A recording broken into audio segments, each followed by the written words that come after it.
मेरे प्यारे शेरनियों, स्वागत है आप सभी लोग के यहाँ से फिजिक्स के सबसे मोस्ट इंपॉर्टेंट यहाँ से आप लोग का 20 सब्जेक्टिव क्वेश्चन करेंगे। यानी आप लोग जिसे 2 नंबर या लघु उत्तर ये शॉर्ट क्वेश्चन कहते हैं ना, तो आज यहाँ से इस क्लास में 20 क्वेश्चन करेंगे। हाँ, करेंगे ही नहीं तो लोग यादो करवा देंगे हम सिंपल भाषा में। बस ये वीडियो तो लोग के देखे के बाद तो बस यहाँ से आप लोगों को वीडियो में बने रहना है और आप लोगों को यहाँ से 20 सब्जेक्टिव क्वेश्चन आज आप लोग का अपना होने वाला है। और आप लोग के लिए यहाँ पर सुंदर सा लाइन है कि आंखों में जुनून और दिल में चिंगारी रखो।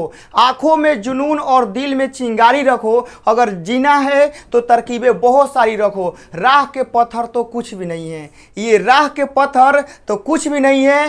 मंजिलें आवाज दे रही है, सफर जारी रहिए। मंजिलें आवाज दे रही है, सफर जारी रखिए। मेरे प्यारे साथियों, जो टॉपर बनने का जो जुनून है, जो सपना है, जो आंखों में आप लोग चिंगारी जुनून आप लोग रखे हैं ना, उसको कभी शांत नहीं होने दीजिएगा। और यहाँ से अपने तैयारी में 4 चांद लगाने के लिए मेहनत में मेरे प्यारे साथियों कोई कमी आप लोगों को नहीं छोड़ना है। और यहाँ से आप लोग के 20 सब्जेक्टिव क्वेश्चन करेंगे और आप लोग के यहाँ से सिंपल एकदम देसीला भाषा में, मतलब कि तो लोग के आपन भाषा में यहाँ से याद हम करवा देंगे। देखिएगा, सबसे पहला सवाल क्या है, चीज़ों को आप लोगों को अच्छे से समझना है ताकि एग्जाम में कितना भी टेंशन प्रेशर होकर तो लोग को भुलाएगा तो ही नहीं है। यहाँ देखिएगा प्रश्न क्या कह रहा है बाबू, प्रश्न बहुत ही खतरनाक है। बोला गया है कि विद्युत चुंबकीय तरंग क्या है, जो कि बहुत बहुत फेमस सवाल है। यानी आप लोग के लिए फेमस है, एक तरह से आप लोग वायरल भी कह सकते हैं। और विद्युत चुंबकीय तरंग क्या होता है तो लोग के माइंड में बात चलत हो कि भैया विद्युत चुंबकीय तरंग हम याद करी ना, भुला जाई ना, क्या होला। अब ना भूले वजह देखो, पहले परिभाषा पढ़ देनी, उसके बाद समझाओ तनी। वे तरंगे जो विद्युत क्षेत्र और चुंबकीय क्षेत्र के बीच कंपन के परिणाम स्वरूप बनता है, उसे विद्युत चुंबकीय तरंग कहते हैं। यानी विद्युत चुंबकीय तरंग भुला जा क्या है तो लोग विद्युत क्षेत्र जानता हो जा, चुंबकीय क्षेत्र जानता हो जा ना, दू गो जानता हो जा कि विद्युत क्षेत्र का होला, चुंबकीय क्षेत्र का होला। तो लोग के इहे तो कहता कि जौन विद्युत क्षेत्र बा और जौन चुंबकीय क्षेत्र बा, एकरा बीच में जौन कंपन हो या कंपन से जौन रिजल्टेंट बनी, बुझा गई, उहे मेरे प्यारे साथियों क्या हो जाएगा, विद्युत चुंबकीय तरंग। जैसे आप लोग दही देखे हैं और आप लोग मथनी देखे हैं, दही मथनी जब घूमेगा तो क्या निकलेगा, लैनू निकलेगा। तो लैनू हमारा हो गया रिजल्टेंट, वही आपका विद्युत चुंबकीय तरंग हो गया, समझ गए। यानी विद्युत क्षेत्र और चुंबकीय क्षेत्र जब आपस में कंपन करेगा ना, जब आपस में कंपन करी तो जवन हमनी के रिजल्ट प्राप्त हुई ना, लंबवत जवन रिजल्ट प्राप्त हुई, उहे तो कहलाई विद्युत चुंबकीय तरंग। कमेंट बॉक्स में एकदम लिख देगा कि सर पहिलका क्वेश्चन याद हो गई, दिल दिमाग दोनों में सेट हो गई ना। विद्युत चुंबकीय तरंग किसे कहते हैं, फिर से आप लोग एक बार अपने से बोलिए कि विद्युत क्षेत्र और चुंबकीय क्षेत्र के लंबवत गुजरने वाली जो हम लोग का रेखा होती है, ठीक है ना, जो तरंग होती है वही आपका विद्युत चुंबकीय तरंग होती है। सिंपल भाषा में छोटा सा लिखे हैं, परिभाषा लिखें ताकि आप लोगों को समझने में कोई दिक्कत कोई परेशानी न हो, ताकि मेरे प्यारे साथियों अब की बार बोर्ड एग्जाम में आप लोगों को ज़्यादा से ज़्यादा नंबर लेके आना है तो याद तो एकदम सिंपल भाषा में आप लोगों को करना पड़ेगा। यहाँ से आप लोगों का अगला प्रश्न आता है 2 नंबर। देखिएगा कि कार्बन प्रतिरोध के कलर कोड से आप क्या समझते हैं। आप लोग मोबाइल के कभी दुकान पे गए हैं, पहले बताओ जा, मोबाइल के दुकान पे, टीवी के दुकान पे, कभी इलेक्ट्रॉनिक जो है सामान बनला हो, या कभी तो लोग गइल बजा तो कह बजा कि हाँ भैया हम गइल बानी। अब गइल हो जाता तो लोग हेते हेते डायोड देखले हो बजा, हिती हिती एकदम और रंग बिरंगा रहेला, देखले बजा ना, हिती हिती एकदम डायोड रही पतला पतला और रंग बिरंगा रही। तो रंग बिरंगा काहे बनावल जाला, तो लोग के अट्रैक्टिव लागे खातिर ना बनावल जाला। उ रंग जौन बा ना, उ रंग डिसाइड करला ना कि एकर प्रतिरोध कितना बा, एकर क्षमता कितना बा, एकर पावर कितना बा।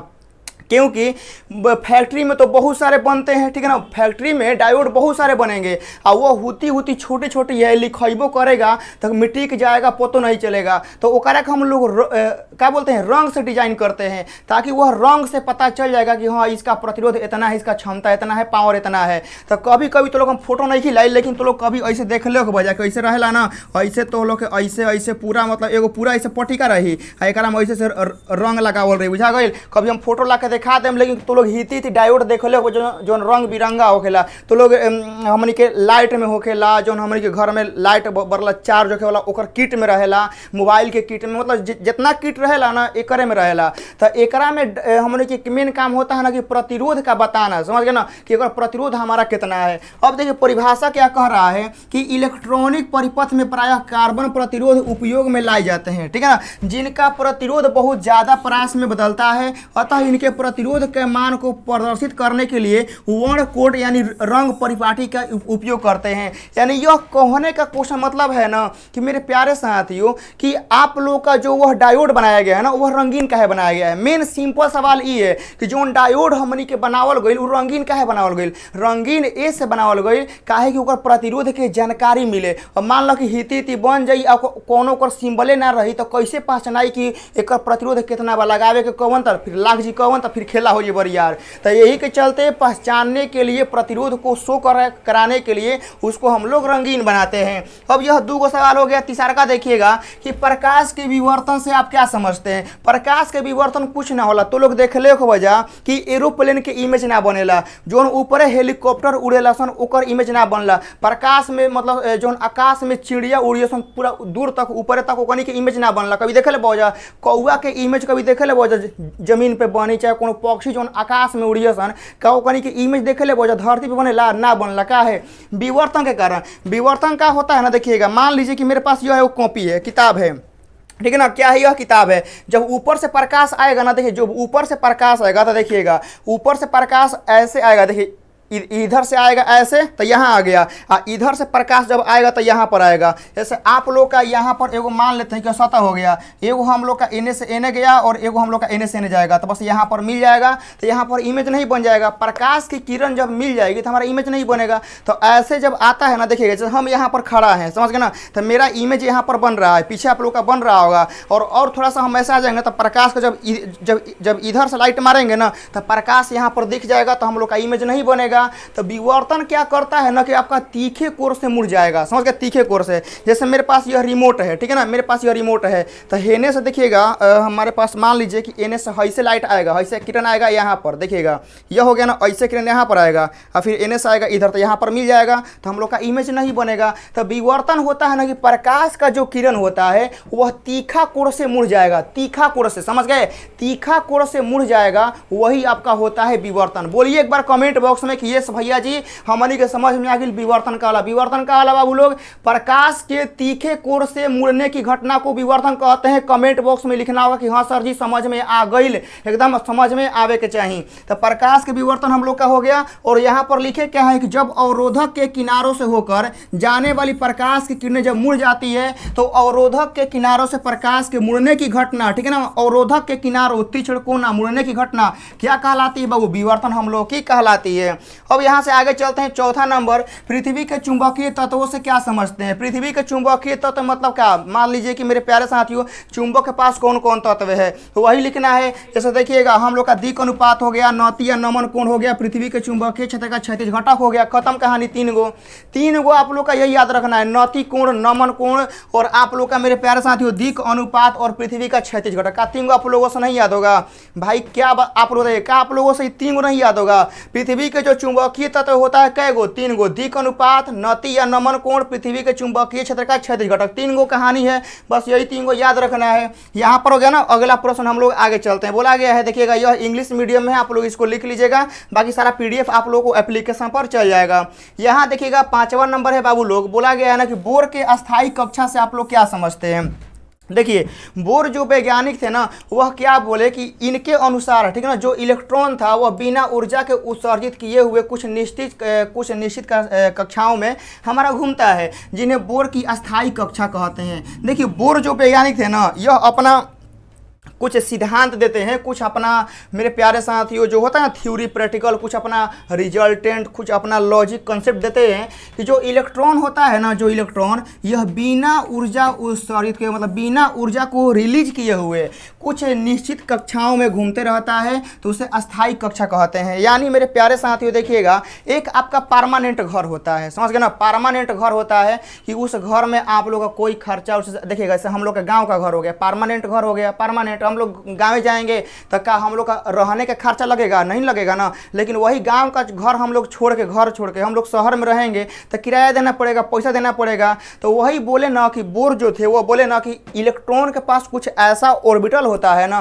कि जो बिना ऊर्जा रिलीज के हुए वह उसमें क्या कर सकता है, घूम सकता है, समझ गए। लेकिन वह किसी और कक्षा में जाएगा तो वहाँ पर क्या करना पड़ेगा, एनर्जी उसको रिलीज करना पड़ेगा। यही होता है सिंपल कहानी, कॉन्सेप्ट की तरह समझिए, समझ गए। जैसे हम लोग गाँव के घर में अपने हम गांव में रहेंगे, अपने घर में रहेंगे तो पैसा नहीं देना पड़ेगा किराया रूम का, लेकिन वही शहर में रहेंगे तो देना पड़ेगा। वही आपका यहाँ पर बोला गया है। अब इनका देखिए क्या है कि इन कक्षाओं में जो इलेक्ट्रॉन होते हैं ना, न तो ऊर्जा उत्सर्जित करते हैं और न ही अवशोषित करते हैं। अब अपने घर में रहिएगा तो ना घर में रहने का पैसा दीजिएगा और न किसी से लीजिएगा। जब आप लोग अपने घर में हैं तो ना पैसा लीजिएगा ना पैसा दीजिएगा, बात वही एकदम कॉपी पेस्ट करना है। उसके बाद इन कक्षाओं में जो इलेक्ट्रॉन की संख्या होती है वो स्थिर रहती है। अब आपका घर है तो आपका रहने का मतलब जो उसमें सदस्य हैं वो लिमिट ना है। अब बाहरी प्राणी को लाइएगा तो पैसा लगेगा, लेकिन आप अपने घर में जितने सदस्य हैं उनकी संख्या तो लिमिट है ना, कि हाँ हमारे घर में 5 सदस्य हैं, 6 सदस्य हैं, अब हम लोग यह हम लोग का अपना घर है, ठीक है ना,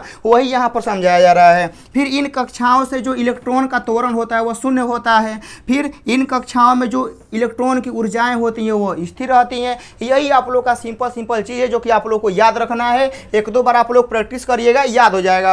अब यहाँ से हम लोग देखिएगा, यह इंग्लिश मीडियम में वही सारा चीज़ कहानी यहाँ पर लिखा गया है। देखिए मेन चीज़ होता है समझने का। यदि आप लोग समझ जाते हैं ना तो आप लोग को हिंदी और इंग्लिश कोई मैटर नहीं करता है, बट यहाँ टाइपिंग में सब लाए हैं ताकि आप लोग को दिक्कत ना हो, समझ गए ना। क्योंकि बोर्ड एग्जाम में अब की बार बाबू समझ गए ना, खतरनाक से खतरनाक आप लोग को रिजल्ट आप लोग को लाना ही लाना होगा कैसे भी करके। अब यहाँ से आगे चलते हैं। 6 नंबर बोला गया है कि विद्युत क्षेत्र तीव्रता से आप लोग क्या समझते हैं। ठंडा का समय आ गया है, आप लोग देख रहे हैं ठंडा का समय आ गया है तो एगो हमारी समझ लीजिए कि वो आग जल रहा है, समझ गए ना, एगो आग जल रहा है। आप लोग लकड़ी जलाए हैं तो आप आग जल रहा है। यदि आप आग के जितने नज़दीक जाएंगे आपको गर्मी ज़्यादा महसूस होगा कि नहीं होगा, कमेंट बॉक्स में आप लोग बताएंगे। यानी विद्युत क्षेत्र में जितने नज़दीक हम जाएंगे आवेश के उतने ज़्यादा बल लगेगा कि नहीं लगेगा, पहले ही हमको बताइए, ठीक है ना। यदि मान लीजिए कोई आग जल रहा है, समझ गए, और ओकरा हम नज़दीक जितना सटेंगे हमको उतना ज़्यादा गर्मी जलन महसूस होगा, समझ गए ना, उतना ज़्यादा हमको उष्मा हमको मिलेगा ना। तो वही यहाँ पर है कि किसी आवेश के नज़दीक हम जितने सटेंगे उतने ज़्यादा हमनी के बल यहाँ पर लगने वाला है। अब वही यहाँ बोला गया है कि यदि विद्युत क्षेत्र के किसी बिंदु पर जो परीक्षण आवेश Q होता है ना को ले जाने पर F बल हमनी को लगता है, और यही F जो बल होता है ना विद्युत क्षेत्र तीव्रता होता है। फॉर्मूला के रूप में आप लोग यहाँ से देख सकते हैं कि E बराबर F/Q, ठीक है। यानी परीक्षण आवेश को ले जाने पर जो हमारा यह बल लगेगा यही बल हमारा क्या कहलाएगा, विद्युत क्षेत्र तीव्रता कहलाएगा। एकदम बाबू सिंपल सीधा और साधारण भाषा में याद रखिए, दिल दिमाग में हमेशा तक याद रहेगा। अब उसके बाद आगे चलते हैं। 7 नंबर बोला गया है कि एक क्षण चुंबक के अक्षीय और निरक्षीय स्थिति में हम लोग को समझाना है। देखिएगा जैसे आप लोग समझिए, अक्षीय मतलब होता है, जैसे मान लीजिए आपका घर है, ठीक है ना, आप सुबह सुबह उठ के पूर्व दिशा की ओर जाते हैं तो वह आपका एगो अक्षीय हो गया। लेकिन आपके जहाँ पर एगो दिशा हो गया, देखिए मान लीजिए कि यहाँ पर आपका घर है, ठीक है, यहाँ से उठ के आप इधर जा रहे हैं, यह आपका मेरे प्यारे साथियों अक्षीय दिशा हो गया। क्या हो गया, अक्षीय, मतलब आपके दिशा में, ठीक है ना, आपके दिशा में जो हम लोग का लाइन बनेगा वो हो जाएगा अक्षीय। और आपके दिशा के लंबवत, मान लीजिए यह जो लाइन होगा ना लंबवत, यह आपका हो गया अक्षीय, और आपके दिशा के जो लंबवत होगा ना लंबवत, यही कहलाता है निरक्षीय। जैसे आप सुबह में अपने गांव से निकले और चले गए किसी एक दिशा में, और आपके दिशा के ऊपर मान लीजिए कि आकाश में कोई चिड़िया उड़ रहा है, हवाई जहाज है, एरोप्लेन है, कुछ वो है, तो आपके दिशा के जो लंबवत दिशा होता है ना वह कहलाता है निरक्षीय, समझ गए। और वही यहाँ पर लिखा गया है, किसी चुंबक के चारों ओर उसका अपना चुंबकीय क्षेत्र होता है।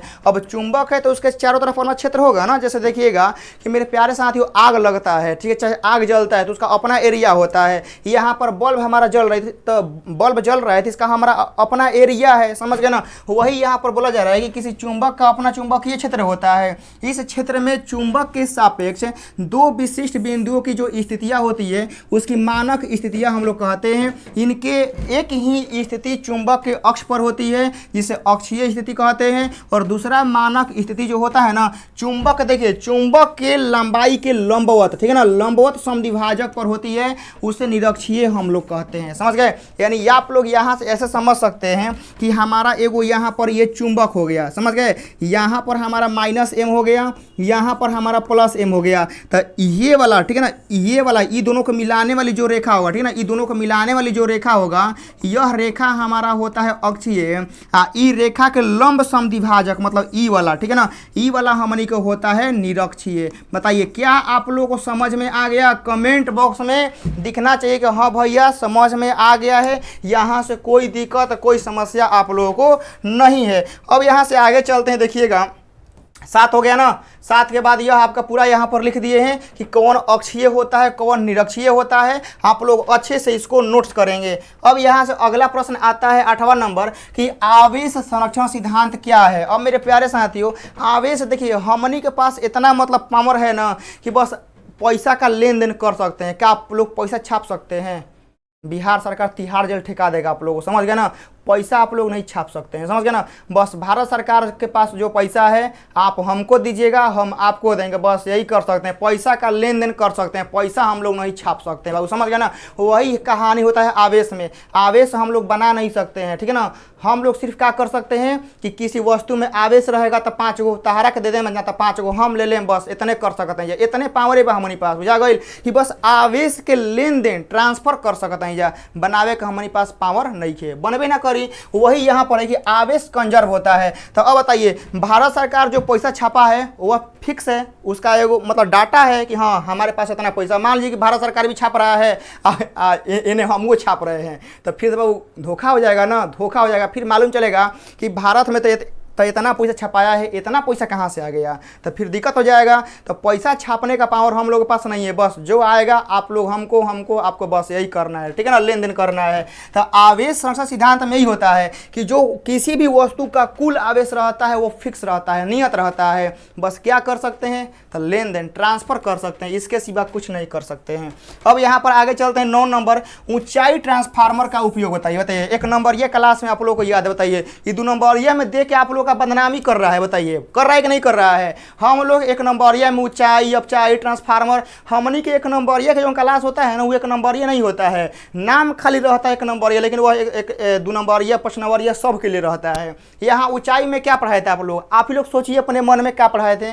ऊंचाई में यह पढ़ाए थे मेरे प्यारे साथियों को, वोल्टेज को ऊंच करेगा, ठीक है ना, धारा को कम करेगा, बस यही को लैंग्वेज में लिख देना है। और ट्रांसफार्मर क्या करता है, ट्रांसफार्मर वोल्टेज को घटाएगा नहीं तो बढ़ाएगा, बस यह ना काम कर सकता है।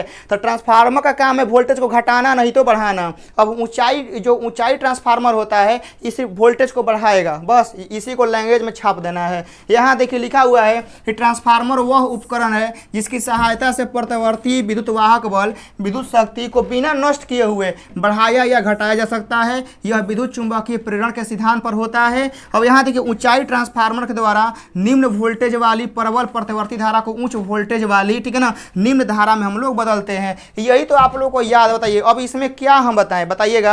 आप लोग देखिएगा, आप लोग यदि चीज़ों को दिल से समझने लगेंगे ना कि नहीं हमको कैसे भी करना है ना, तो मेरे प्यारे साथियों कोई भी चीज़ असंभव नहीं रहेगा। बस चीज़ों को समझिए, सीखिए, जानिए और इसका नोट्स बनाइए। आप लोग समझ गए ना, पूरा प्ले लिस्ट बना दिए हैं, पूरा PDF आप लोग को एप्लीकेशन पर जा रहा है। तो आप लोग देर क्यों कर रहे हैं, ठीक है ना। जब आप लोग को एप्लीकेशन बन गया है, PDF जा रहा है, तो फिर मेहनत में कमी क्यों कर रहे हैं, मेहनत कबार के करना है, समझ गए ना। दिखना चाहिए कि आंख लाल लाल है, आंख लाल लाल करना है, समझ गए। यहाँ पर आप लोग को यह एप्लीकेशन इंस्टॉल कर लेना है, यही आप लोग को सारा PDF मिल जाएगा। कोई दिक्कत होगा तो 2 नंबर है, ठीक है ना। आप लोगों को कोई सेवा नहीं मिलता है तो खूब कॉल करना है, फोन करना है, ठीक है ना, लेकिन आप लोग का काम होना चाहिए, समझ गए। कोई दिक्कत होगा तो 2 नंबर है, एप्लीकेशन इंस्टॉल कर लेना है, सारा PDF आप लोग को मिल जाएगा एप्लीकेशन पे। लेकिन हाँ, पढ़ाई में कोई कमी आप लोग को नहीं करना है। अब यहाँ देखिएगा अगला आता है, यहाँ पर सब लिख दिए हैं हम लोग का आता है आवर्धन और आवर्धन क्षमता क्या होता है। देखिए आवर्धन हम लोग सिंपल पढ़ते हैं, ठीक है ना, प्रतिबिंब की ऊंचाई और वस्तु की ऊंचाई को कहते हैं आवर्धन।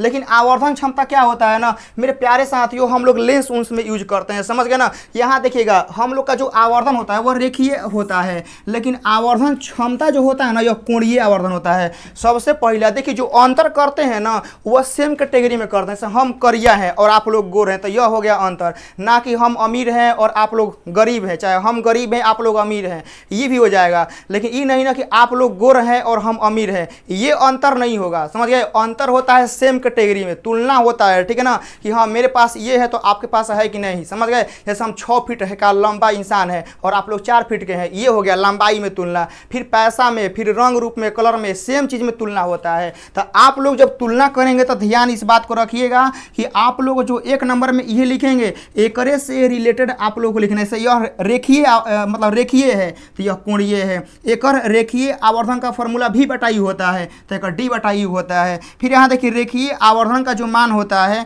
वह प्लस इन्फिनिटिव से लेके माइनस इन्फिनिटिव के बीच होता है, लेकिन एकरा में क्या होता है डी बटा एफ से लेके 1 प्लस डी बटा एफ तक होता है। समझ गए ना, डी बटा एफ से लेके 1 प्लस डी बटा एफ तक होता है। तो आप लोग अंतर जब करेंगे, बार बार बोल रहे हैं सेम कैटेगरी में करिएगा, ठीक है ना, वरना गलती हो जाएगी, लिखने के बाद भी नंबर नहीं मिलेगा। समझ गए। यहाँ से हम लोग का अगला प्रश्न आता है 11 नंबर कि प्रतिचुंबकीय पदार्थ के दो गुणों को आप लोग को लिखना है।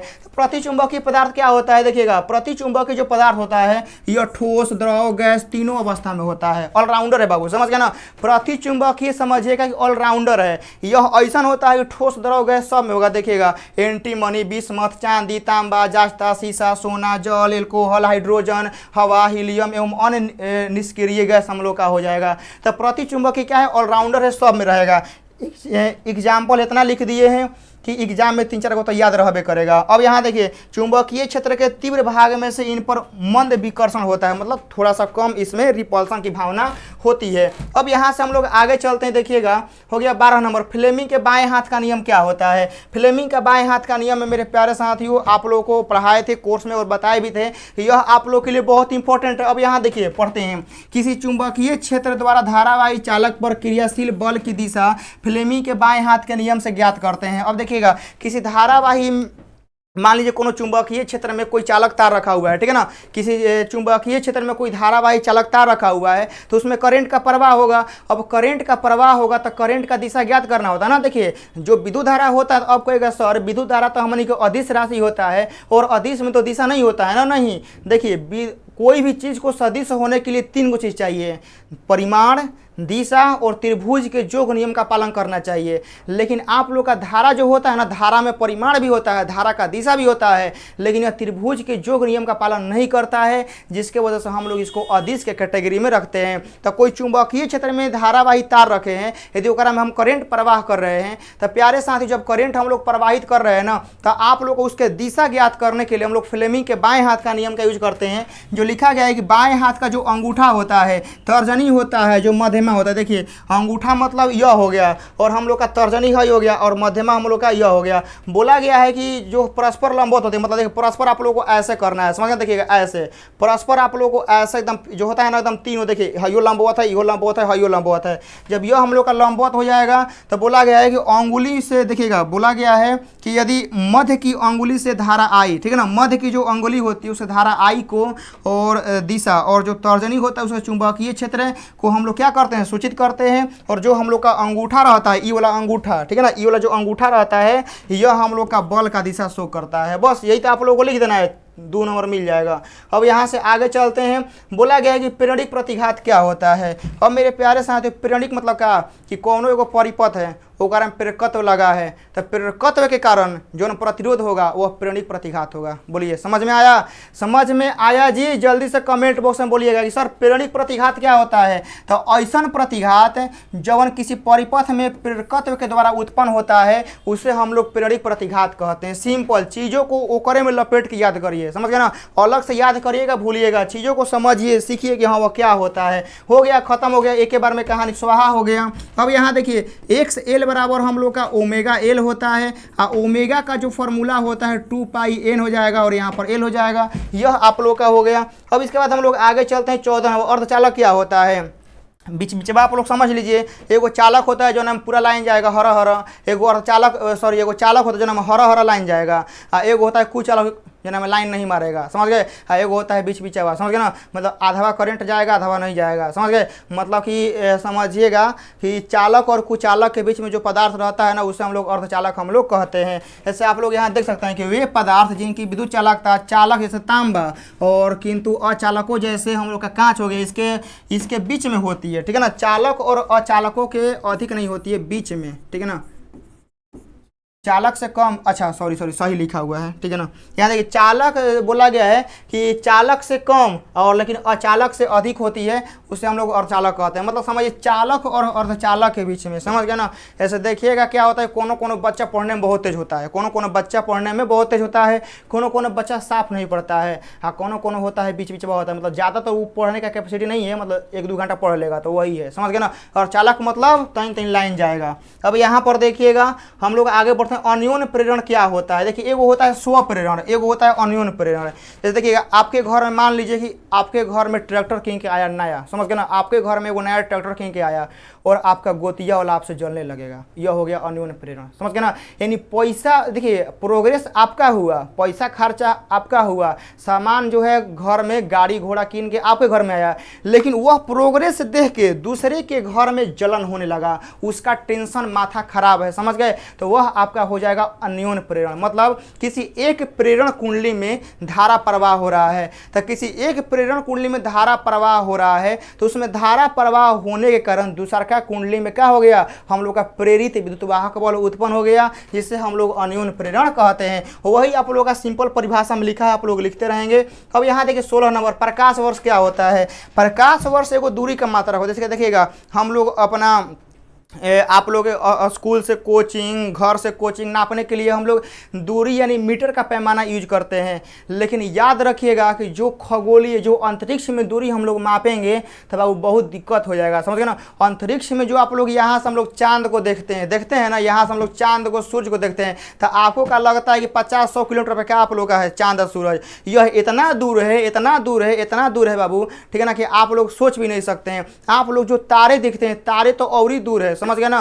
तो यहाँ देखिए जो जितना छोटा दिखेगा यहाँ से समझिए वो और ही दूर है, समझ गए ना। जो जितना छोटा दिखेगा वो समझिए कि और ही दूर है आप लोगों का। तो जो यह चांद सूरज तारे आप लोग जो देखते हैं, यह मेरे प्यारे साथियों इनकी दूरी बहुत ज़्यादा है, बहुत ज़्यादा। तो एगो बहुत बड़का चका पैमाना एगो ले लिया गया, समझ गए ना, और उसी पैमाना का नाम दे दिया गया प्रकाश वर्ष, समझ गए ना। और प्रकाश वर्ष में ही हम लोग कोई दूरी मापते हैं। अब यहाँ देखिए प्रकाश वर्ष लेकिन है क्या कि यह वह दूरी है जो प्रकाश एक साल में तय करता है, उसे प्रकाश वर्ष कहते हैं। प्रकाश वर्ष यानी प्रकाश के द्वारा एक साल में जो तय की गई दूरी होती है उसे हम लोग प्रकाश वर्ष कहते हैं। यह खगोलीय दूरी है, मतलब यह अंतरिक्ष में मापने के लिए हम लोग यूज करते हैं। एक प्रकाश वर्ष में याद रखिएगा 9.46 × 10⁻15 मीटर होता है। यानी इसको हम सिंपल भाषा में समझे तो 9.46 ट्रिलियन किलोमीटर, समझ गए। ट्रिलियन का नाम सुने आप लोग, ट्रिलियन बिलियन ट्रिलियन ऐसे होता है। तो 9.46 मतलब ट्रिलियन किलोमीटर इतना दूरी होता है एक प्रकाश वर्ष में। और प्रकाश वर्ष दूरी का मात्रक है, आप लोगों को याद रखना है। यह आप लोग का हो गया पूरा। अब यहाँ से आगे चलते हैं, पी टाइप और एन टाइप का अर्धचालक क्या है, ये भी आप लोग बहुत अच्छे से जानते हैं। पी टाइप का जो अर्धचालक होता है, जैसे हमारा कोई अर्धचालक हो गया, सिलिकॉन हो गया चाहे जर्मेनियम हो गया, तो सिलिकॉन और जर्मेनियम यदि हम लोग वर्ग 13 के तत्वों को मिलाते हैं तो वह हमारा बनेगा पी टाइप है। यदि हम लोग सिलिकॉन और जर्मेनियम में वर्ग 15 के तत्वों को मिलाएंगे तो हमारा बनेगा एन टाइप है। जो पी टाइप बनता है उसकी संयोजकता 3 होती है, जो एन टाइप बनता है उसकी संयोजकता 5 होती है। अब एक करे के लैंग्वेज में क्या करना है, छाप देना है कि सिलिकॉन और जर्मेनियम अर्धचालकों की संयोजकता 3 वाले परमाणुओं के साथ मिलाते हैं तो हमारा पी टाइप बनेगा। वर्ग 13 का समूह रहता है, जैसे हमारा यहाँ पर इतना लिखा हुआ है। अब यहाँ पर हम लोग आगे चलते हैं, एन टाइप देखिए। एन टाइप भी क्या होता है कि 5 वाला के साथ मिलाएंगे, मतलब वर्ग 15 के साथ मिलाएंगे तो हमारा बन जाएगा। हम लोग का सब यहाँ पर लिखा हुआ है। अब यहाँ पर अगला प्रश्न आता है, देखिएगा बाबू, हम लोग का पीएन संधि डायोड क्या है। पीएन संधि डायोड आप लोग के लिए बहुत इंपॉर्टेंट, देखिएगा वो अर्धचालक का उपकरण जिसका उपयोग विद्युत धारा के प्रवाह को नियंत्रित करने के लिए करते हैं, उसे पीएन संधि डायोड कहते हैं। देखिए डायोड का मेन काम होता है ना कि धारा वोल्टेज को कंट्रोल करना, और जितना आवश्यकता है उतना हम लोग ले जाएंगे। जैसे आप लोग देखिएगा यहाँ पर ये मेरा डिजिटल बोर्ड है, ऊपर बबल उबल है, पीसी उसी है, सब में डायोड लगा हुआ है। सब में डायोड क्या करता है ना कि जितना आवश्यकता रहेगा उतना आपका देगा। जैसे आपका चार्जर हो गया, चार्जरों में आपका लगा हुआ है डायोड, समझ गए। देखिएगा चार्जर आप लोग मेन प्लग में खोसिएगा, लेकिन जो चार्जर का तार होता है वो मुंह में लगाइएगा, लाइन नहीं मारेगा, क्योंकि बैटरी को चार्ज होने भर ही करंट एकदम बहुत हल्का देता है, जो हम लोग को नहीं मारता है। लेकिन वही कहिए कि जो मेन लाइन आ रहा है उसमें मुंह लगा दीजिए, समझ गए ना, मुँहें उड़ा देगा, समझ गए। तो वही बात होता है, जो हम लोग का डायोड होता है ना, धारा को कंट्रोल करता है, जितना हम लोग को आवश्यकता होता है उतना हम लोग को ही भेजेगा। बस आप लोग का यही सारा कहानी है यहाँ पर। फिजिक्स मतलब आपका दुनिया बाबू, समझ गए ना। यहाँ पर 18 वो सवाल हो गया, 20 सवाल अप्रोक्स हम लोग 20 से ज़्यादा ही किए हैं, क्योंकि आप लोग का पी हो गया, एन हो गया, पीएन संधि डायोड हो गया, हम लोग लगभग एक में बहुत सारे क्वेश्चन किए हैं। तो आप लोग का यहाँ से आज की क्लास में 20 सब्जेक्टिव क्वेश्चन किए हैं, जो आप लोग के लिए बहुत ज़्यादा इंपॉर्टेंट है। कमेंट बॉक्स जरूर करना है, कमेंट में आप लोग को जरूर करना है कि यह क्लास आप लोग कैसा लगा, क्योंकि जब आप लोग रिव्यू नहीं करेंगे तो कौन करेगा, समझ गए ना। आप लोग हमारे प्यारे भाई बहन है, आप लोग को रिव्यू जरूर करना है कमेंट बॉक्स में, जितना हो सके उतना रिव्यू करिए कि हाँ क्लास कैसा लगा, ठीक है ना, पढ़ाने का अंदाज कैसा है, जो भी है आप लोग के दिल में जैसा भी लगता है ना, जो दिल में अरमान है ना, उसको कमेंट बॉक्स में छाप दीजिए, ताकि वह कमेंट पढ़ के आपके भाई का दिल गदगद हो जाए, ताकि और भी खतरनाक वीडियो आप लोग के लिए हम लाते रहें। मिलते हैं नेक्स्ट क्लास में, तब तक के लिए इस क्लास को रिवाइज करिए, नोट्स बनाइए, और पीडीएफ के लिए आप लोग को एप्लीकेशन पर जाना होगा, ठीक है। स्टडी विथ डेडिकेशन आप लोग का प्ले स्टोर पर मिल जाएगा। कोई दिक्कत होगा तो 2 नंबर चल रहा है, आप लोग कॉल, मैसेज, व्हाट्सएप, टेलीग्राम में आप लोग कहीं से भी सहायता ले सकते हैं, सहायता आप लोग का मिल जाएगा। मिलते हैं नेक्स्ट क्लास में, तब तक के लिए आप लोग अच्छे से नोट्स बनाइए और रिवाइज करिए। जय हिंद।